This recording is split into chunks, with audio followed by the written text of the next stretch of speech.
অধ্যাপক স্বপন কুমার মণ্ডলের 52তম জন্মদিনে বই প্রকাশিত হলো। জীবনের পরম পরশ কমিটির উদ্যোগে পুরুলিয়া জেলা বিজ্ঞান কেন্দ্রে বৃহস্পতিবার এক মনোজ্ঞ অনুষ্ঠানের মাধ্যমে অধ্যাপক স্বপন কুমার মণ্ডলের 52তম জন্মদিনে শ্রদ্ধার সঙ্গে পালন করা হয়। সঙ্গে তার জন্মদিন উপলক্ষে একটি গ্রন্থ প্রকাশিত হয়। এছাড়াও 10 জন গুণী ব্যক্তিকে সম্মাননা জ্ঞাপন করা হয়। জীবনের পরম পরশ কমিটির 10 বছর উপলক্ষে এই অনুষ্ঠানে 10 জন গুণী ব্যক্তিকে সংবর্ধনা জানানো হয়। এছাড়া নৃত্য সঙ্গীত দিয়ে সন্ধ্যাবেলা অনুষ্ঠানের সমাপন হয়। এই অনুষ্ঠানে উপস্থিত ছিলেন প্রফেসর স্বপন কুমার মণ্ডল, পঙ্কজ পাল, দিলীপ কুমার মিস্ত্রি, দেবাশিস সার্কেল, ডক্টর জলধর কর্মকার সহ অন্যান্য বিশিষ্টজনেরা। পুরুলিয়া থেকে বিশ্বজিৎ সিং সর্দারের রিপোর্ট, বিগ নিউজ বাংলা। আজকের জন্মদিন পালন হচ্ছে ঠিকই, কিন্তু এটা 2017 সালের 26শে ফেব্রুয়ারি প্রথম জীবনের পরম পরশ কমিটি একটা উদ্যোগে প্রথম আমার জন্মদিন পালন করা শুরু হয়। তো আজকে সেই 10 বছর পূর্তি হচ্ছে।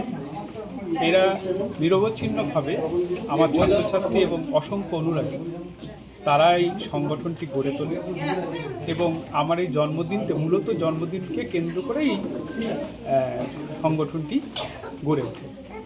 তারাই আমার এই জন্মদিনটিকে স্মরণে বরণীয় করার জন্য নানা উদ্যোগ নেয় এবং এবছর 10 বছর পূর্তিতে তারা 10 জনকে, তার মধ্যে 8 জন জীবনের পরম পরশ সম্মাননা ও 2 জনকে কৃতি সংবর্ধনা জানিয়েছে।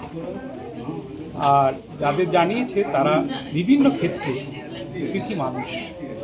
সেই কৃতি মানুষকে আমাদের লক্ষ্যই হচ্ছে যে উপেক্ষার অন্তরাল থেকে তাদের সামনের দিকে নিয়ে আসা এবং সে কাজটি এই রকম একটি স্মরণীয় দিনে, যাতে এই দিনটিও আরও স্মরণীয় হয়ে ওঠে তাদের লক্ষ্য, তাদের উচ্চাসা বা তাদের উপলব্ধির জায়গা থেকে এই দিনটি আরও বেশি মানুষের কাছে একটা বার্তা নিয়ে যায়।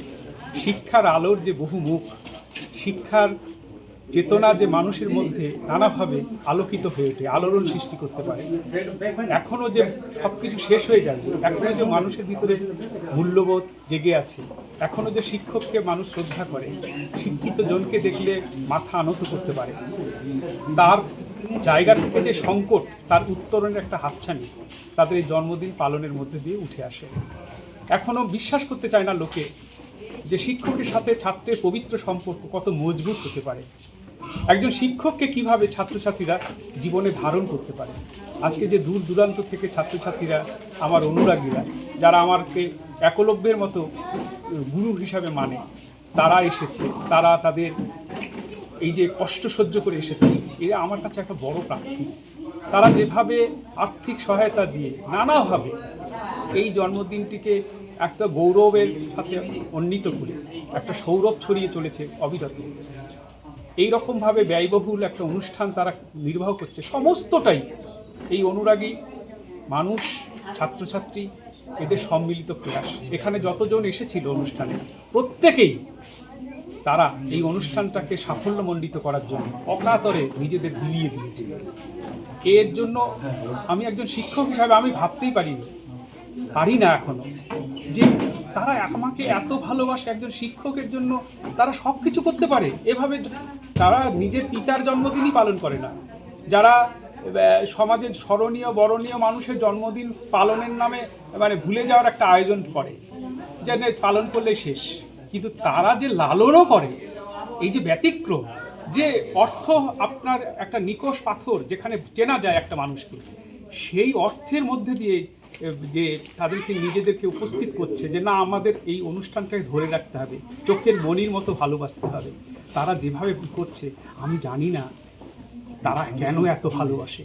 এই যে ভালোবাসায় অন্তত এইটুকু বার্তা যদি সমাজের মানুষের কাছে চলে যায় যে এখনও শিক্ষক আছেন, এখনও শিক্ষকের প্রতি শ্রদ্ধা আছে, এখনও ছাত্র শিক্ষকের পবিত্র সম্পর্ক রয়েছে, এখনও শিক্ষানুরোগী মানুষ শিক্ষার স্বার্থে সব কিছু করতে পারে, এখনও শিক্ষায় আমাদের পথ দেখায়, শিক্ষায় আলো, শিক্ষায় আমাদের সর্বোচ্চ সম্মান দিতে পারে, শিক্ষায় অমৃত ঠিকানা আমাদের দেয়।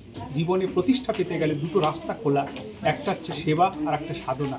দুটোই এসেছে শিক্ষা থেকে, দুটোই শিক্ষকের থেকে আসে। অসংখ্য ইঞ্জিনিয়ার, অসংখ্য অফিসার অনেক আছে, কিন্তু ভালো শিক্ষকের মাধ্যমে, ভালো শিক্ষকের অভাব চিরকাল থাকে, কিন্তু এখনও শেষ হয়নি। এখনও শিক্ষার সৌরভ বিভিন্নভাবে ছড়িয়ে রয়েছে, আমরা খুঁজে নিতে পারি না।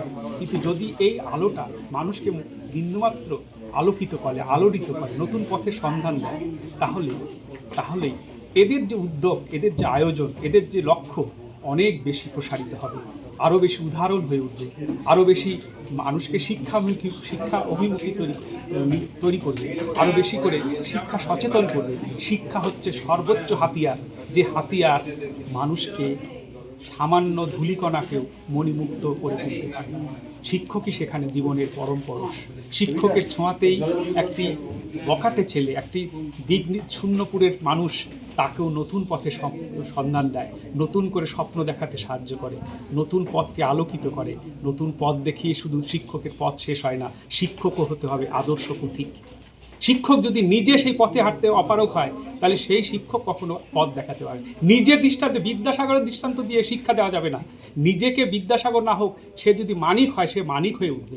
সে মানিক হয়ে তার মধ্যে দিয়েই সে শিক্ষা দেওয়ার চেষ্টা করবে, উদাহরণ দিয়ে না, নিজেই উদাহরণ হও। এই বার্তাটা যেন তার মধ্যে যায়। কারণ আমি একদম জ্ঞান দিলাম, কিন্তু আমি নিজের জীবনে প্রতিফলন ঘটাতে পারলাম না, আমি সেটাকে মানি না, বা আমি সেটাকে আঁকড়ে থাকতে পারি না। আমি অসংযমী, কিন্তু আমি সংযমীর বার্তা দিলে কেউ নেবে না। এই জন্য শিক্ষকদের অনেক দায়, অনেক দায়িত্ব। তাদের সারাজীবন শিক্ষক থাকতে হয়, আচরণে, ব্যবহারে, জীবনে যাপনে, সর্বত্র তারা শিক্ষক। এই শিক্ষক সত্তা যদি তার সমস্ত কাজের মধ্যে দিয়ে প্রতিফলিত না হয়, আপনাকে কেন নেবে? তাহলে তো আপনি একজন শিক্ষকের অভিনেতা। আপনি ক্লাসরুমে অভিনয় করেন, আপনি বাইরে বাজারে যখন যান তখন অভিনয় করেন। অভিনেতাকে মানুষ চিনে ফেলে, আসলকেও মানুষ জেনে ফেলে, শুধু সময়ের পার্থক্য।